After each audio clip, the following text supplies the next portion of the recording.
Very good morning, dear students. Today I am going to explain you paragraph writing.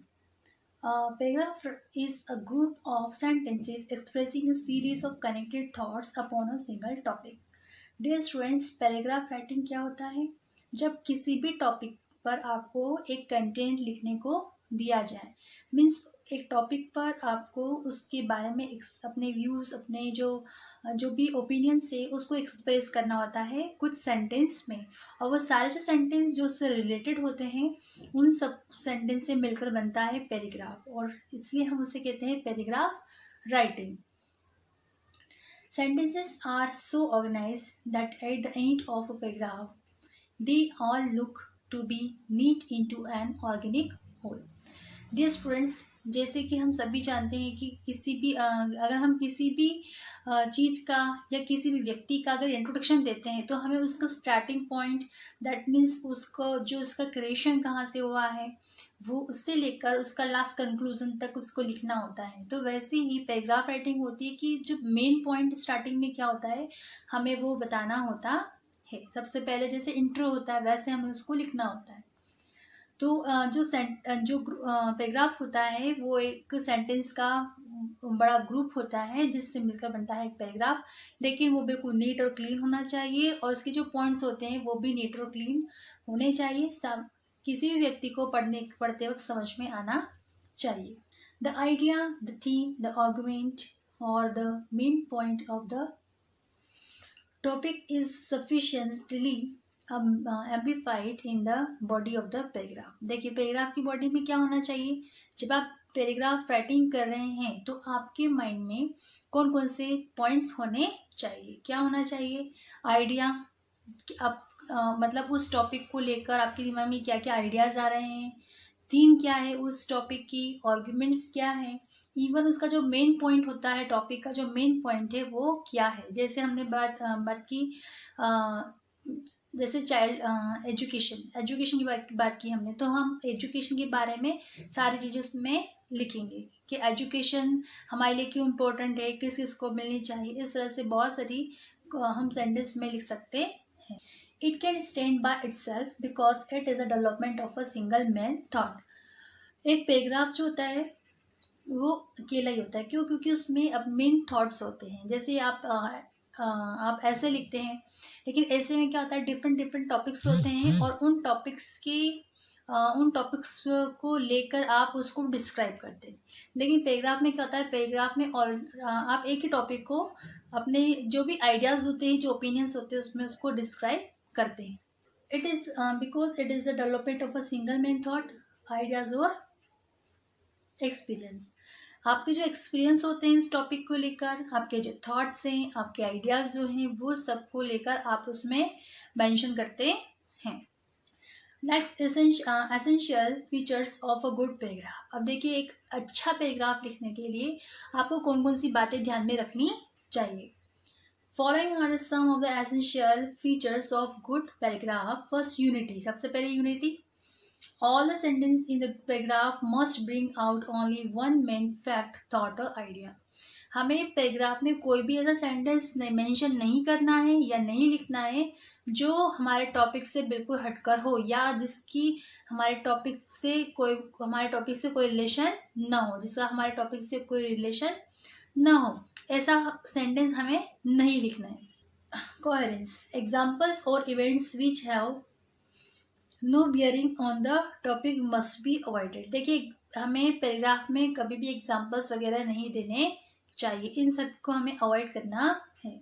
The paragraph must bring out point by point logical development of the topic. अब देखिए जो paragraph होता है वो point two point होना चाहिए कि पहले हम क्या बताना चाहते हैं. जैसे मान लीजिए दिवाली पर लिखने को दिया आपको, तो आप पैराग्राफ लिखना है उस पर, तो आप किस तरह से लिखेंगे. आप उसको इंट्रो देंगे पहले कि कब सेलिब्रेट की जाती है, फिर क्यों सेलिब्रेट की जाती है, देन कैसे सेलिब्रेट की जाती है और हमें क्या क्या ध्यान रखना, क्या क्या सावधानियाँ, क्या क्या जो सावधानियाँ बरतनी चाहिए, ये सब आप उसमें मेंशन करते हैं. तो आपको इसको स्टेप बाय स्टेप ही लिखना होता है. तो वैसे पैराग्राफ में सारे पॉइंट जो भी पॉइंट्स दिए जाते हैं उन सबको आपको स्टेप बाय स्टेप लिखना होता है. Emphasis. In order to create a proper impression on the reader. अब देखिए पैराग्राफ ऐसे होने चाहिए जिनको पढ़ने पर सामने वाले को इंटरेस्ट है। जो व्यक्ति जो रीडर होता है वो रीडर उसको अच्छे से पढ़े, ध्यान से पढ़े और उसका मन हो उसको उस पैराग्राफ को पढ़ने का। तो हमारा जो पैराग्राफ है वो ऐसा होना चाहिए। Each sentence should be given its due importance and emphasis. हर एक सेंटेंस का एक अलग ही इम्पोर्टेंस होता है, तो हर एक सेंटेंस का एक इम्पोर्टेंस होना चाहिए और वो क्लियर होना चाहिए। The key sentence of the paragraph should as far as possible be the first sentence. अब देखिए जो सेंटेंस का जो पैराग्राफ का जो की सेंटेंस होता है वो थोड़ा उससे दूर होना, मतलब कि ऐसा नहीं कि आप उसको स्टार्टिंग में मेंशन कर दें। जो की पॉइंट है उसको या तो सेंटर में या बिल्कुल लास्ट में उसको शो करना है और उसको बिल्कुल हाईलाइट करना होता है। We must frame it in such a way that it immediately arrest readers attention. हमें पैराग्राफ को इस तरह से फ्रेम करना चाहिए ताकि जो भी रीडर हो उसका अटेंशन उसकी तरफ हो या उसकी तरफ खींचा चला है। Our argument should be expanded on the basis of the key sentence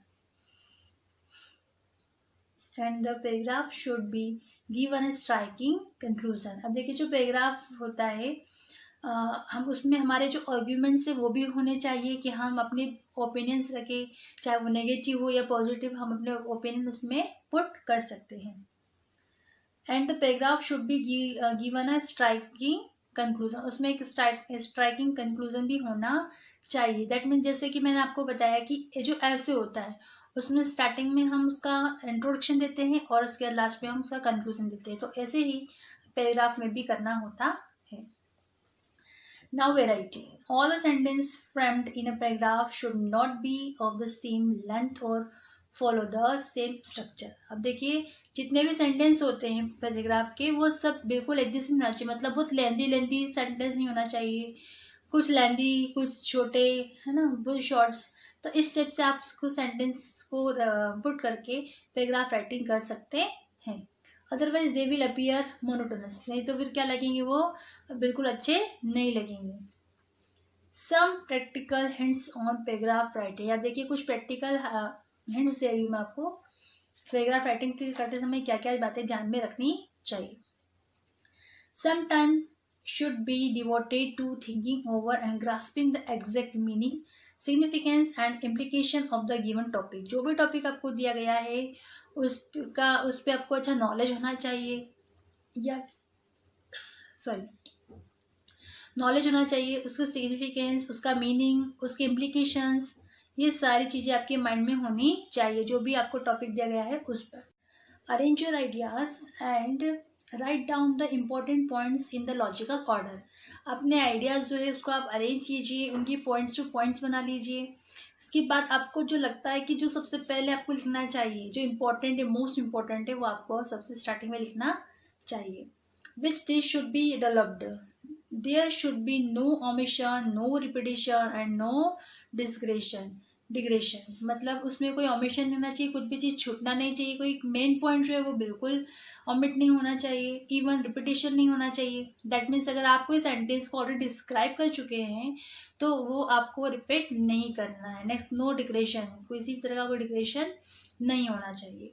the paragraph should begin with a striking sentence to express the main idea. अब देखिए हमारा जो मेन पॉइंट क्या है, मतलब जो टॉपिक है वो क्या है, उस टॉपिक को ध्यान में रखकर हमें फर्स्ट पॉइंट लिखना चाहिए ताकि स्टार्टिंग ही उससे हो ये पता चले कि आखिर हम किस मैटर पे लिख रहे हैं। To arouse the readers interest, जो रीडर्स होते हैं उनका इंटरेस्ट बढ़ाने के लिए, उनका इंटरेस्ट को और इंक्रीज करने के लिए हमें जो पैराग्राफ होता है उसको ठीक से डिस्क्राइब करना चाहिए, इवन उसमें अच्छी फ्रेमिंग भी करनी चाहिए। The sentence should be arranged in a logical order and the paragraph should end with a sentence which sums it up। अब देखिए जो पैराग्राफ होता है उसका जो ऑर्डर होता है, सेंटेंस का जो ऑर्डर होता है वो लॉजिकल होना चाहिए और वन बाय वन सेंटेंस को इस तरह से लिखना है ताकि जो रीडर जो है उसको पढ़ने में अच्छा लगे। इवन जो पैराग्राफ है वो ऐसे सेंटेंस से एंड होना चाहिए जो कि उसको सम अप कर सके, मतलब जैसे हम समराइज करते हैं, कोई भी पोएम होती है तो हम उसको समराइज कर देते हैं, उसके बारे में उसका एक कंक्लूजन टाइप लिख देते हैं।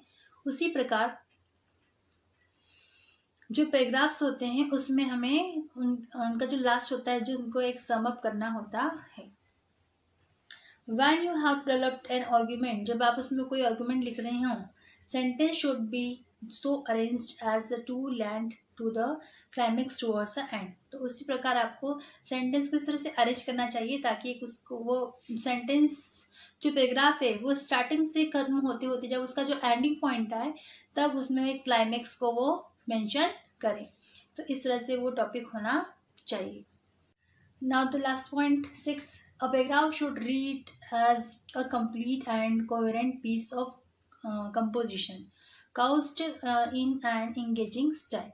पैराग्राफ ऐसा होना चाहिए जो पूरा कंप्लीट हो, मतलब उसके अंदर पूरा जैसे समराइज करते हैं हम किसी स्टोरी को या किसी भी पोएम को, उसी प्रकार एक पैराग्राफ में उसका पूरा उस टॉपिक का कंक्लूजन ही होता है। तो हमें उसे पूरी से अच्छे समराइज करना चाहिए, उसको इस तरह से लिखना चाहिए, उसमें हर एक पॉइंट को ऐसे मेंशन करना चाहिए ताकि रीडर को ये नहीं लगे कि कुछ छूट गया है या किसी बात की कमी रह गई है। हर एक टॉपिक को इस तरह डिस्क्राइब करना है हमें कि जैसे कि उसको कंप्लीट कर लिया गया हो। मीन्स हमें उसको कंप्लीट डिस्क्राइब करना है, किसी भी चीज़ की कोई कमी नहीं रखनी है। Some examples of paragraph. अब मैं आपको कुछ एग्जाम्पल बता रही पैराग्राफ के। इफ आई वर इनविजिबल, अगर मैं गायब हो गया होता। तो यहाँ पे एक बच्चा है वो बता रहा है कि अगर मैं गायब हो गया होता। If by some magical feat, अब देखो यहाँ पे कोई बता रहा है कि अगर कोई चमत्कार हो गया होता, आई वर टू बिकम इनविजिबल, और मैं इनविजिबल हो गया होता, मतलब गायब हो गया होता। आई would be extremely happy and make all my dreams come true. तो मैं बहुत खुश होता, एक्सट्रीमली हैप्पी, बहुत खुश होता, और मेरे सारे जो सपने होते हैं वो सच हो जाते। Being invisible I would have the liberty to go anywhere. अगर मैं इनविजिबल होता दैट मीन्स मैं किसी को दिखाई नहीं देता तो मैं हर किसी जगह पर जा सकता था। I would be able to see everything without anyone's knowing. किसी के बिना जाने पहचाने में हर एक चीज को देख सकता था।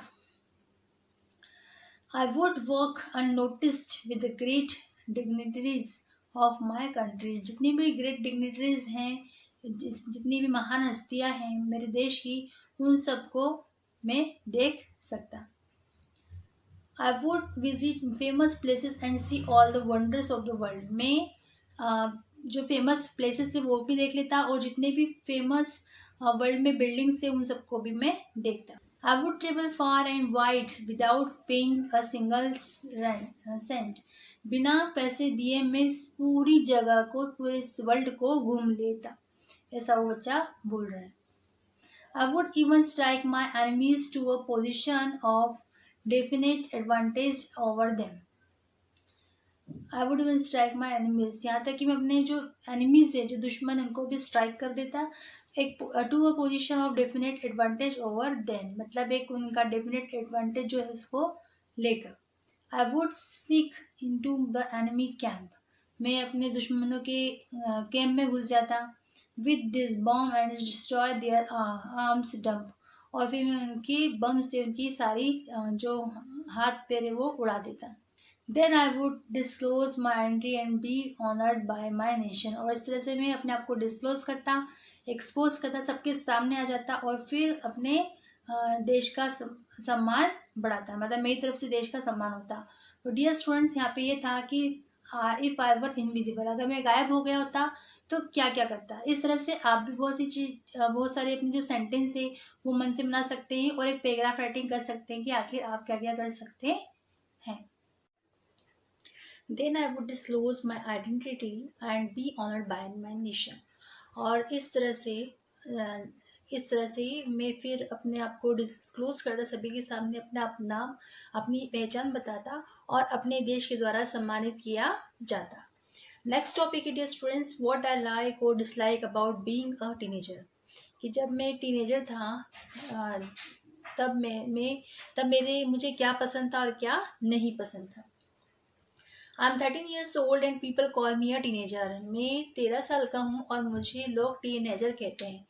आप जैसे कि आप 13 years के हो, तो अगर आपको भी अगर इस तरह से टॉपिक लिखने को मिलेगा तो आप इस तरह से मेंशन कीजिएगा कि I am 13 years old and people call me a teenager, और इसलिए लोग मुझे टीनेजर कहते हैं। It is a nice feeling because now I enjoy a lot of freedom or to dress up as I like।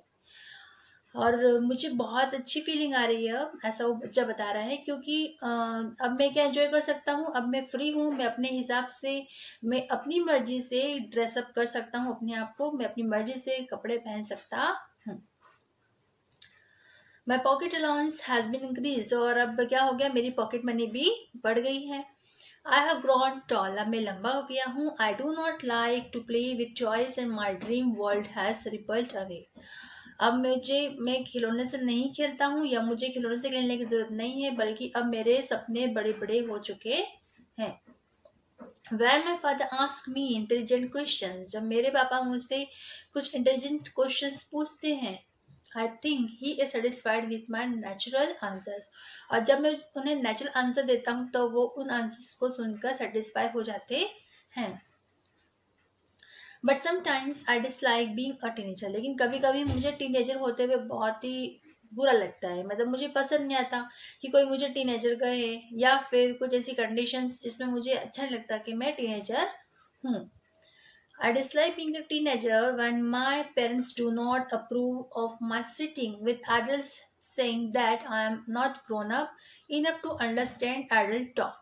जब बड़े बात करते होते हैं तो मेरे पापा मम्मी मुझे हमेशा अंदर भेज देते हैं या कहीं और भेज देते हैं, और अपनी बातों में शामिल नहीं करते, ये कहते हुए कि तुम अभी बहुत छोटे हो, अभी तुम एडल्ट नहीं हुए हो। तब मुझे बहुत बुरा लगता है कि वो जब यूं कहते हैं कि तुम इन बातों का तुमसे कोई लेना देना नहीं है, या तुम समझते नहीं हो, इसलिए। इफ़ आई रीड नॉवेल्स, जब मैं नॉवेल्स पढ़ता हूँ, then say that novels will spoil me, तब के और वे कहते हैं कि नॉवेल मुझे बिगाड़ देगी।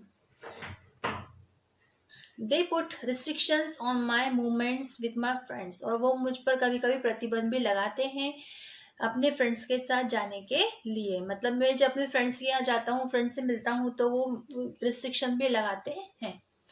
Eight time I wish I could get back my childhood, और उस समय मुझे लगता है कि काश मुझे मेरा बचपन वापस मिल जाए, जब मैं बहुत छोटा था वैसा वापस में हो जाऊं। तो डियर स्टूडेंट्स, ये वो बातें थी जब वो एक बच्चा बता रहा है अपने लाइक्स और डिसलाइक्स जब वो टीनेजर था। इस तरह से आप भी इस टॉपिक पर लिख सकते हैं। नाउ अ स्पॉइल्ड चाइल्ड, मतलब एक बिगड़ा हुआ बच्चा। No child is a spoiled child by birth, कोई भी बच्चा जन्म से बिगड़ा हुआ नहीं होता।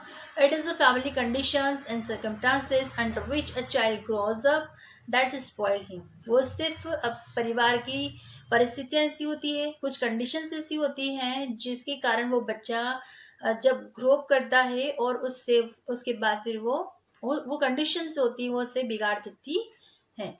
It is common experience that a much wanted child or the only child of his parents is more prone to becoming indulgence and overprotection of the parents। अब ये तो कॉमन एक्सपीरियंस है कि मच वांटेड चाइल्ड, मतलब अगर जैसे कुछ बच्चे जो होते हैं वो जिद करते हैं, इसकी वजह से बिगड़ जाते हैं। और the only child of his parents, अगर एक ही बच्चा है पेरेंट्स का और वो जिद करता है तो बिगड़ जाता है, और अगर पेरेंट्स उसकी जिद पूरी करते हैं तो भी बच्चे बिगड़ जाते हैं। Is more prone to becoming intelligence and over protection of the parents, और पेरेंट्स जब ज़्यादा बच्चों पे फोर्स करते हैं, ज़्यादा बाउंडेशन में रखते हैं, ज़्यादा रिस्ट्रिक्शन करते हैं, तब भी बच्चे बिगड़ जाते हैं। Sometimes it is seen that a neglected child also tend to become a nuisance. कभी कभी ऐसा देखा जाता है कि जो बच्चा नेग्लेक्टेड किया जाता है, जैसे पेरेंट्स उस पर ध्यान नहीं देते हैं, वो कुछ भी काम करता है लेकिन उसको बताते नहीं क्या सही है क्या गलत है, तब भी वो न्यूसेंस क्रिएट करता है। He begins to sit in bad company, और फिर वो बुरे लोगों की संगति में आ जाता है, बुरे लोगों के साथ बैठने लग जाता है। एंड डेवलप्स बैड हैबिट, और इस तरह से बुरी हैबिट्स जो होती हैं, बैड हैबिट्स, वो उसमें डेवलप होने लग जाती हैं।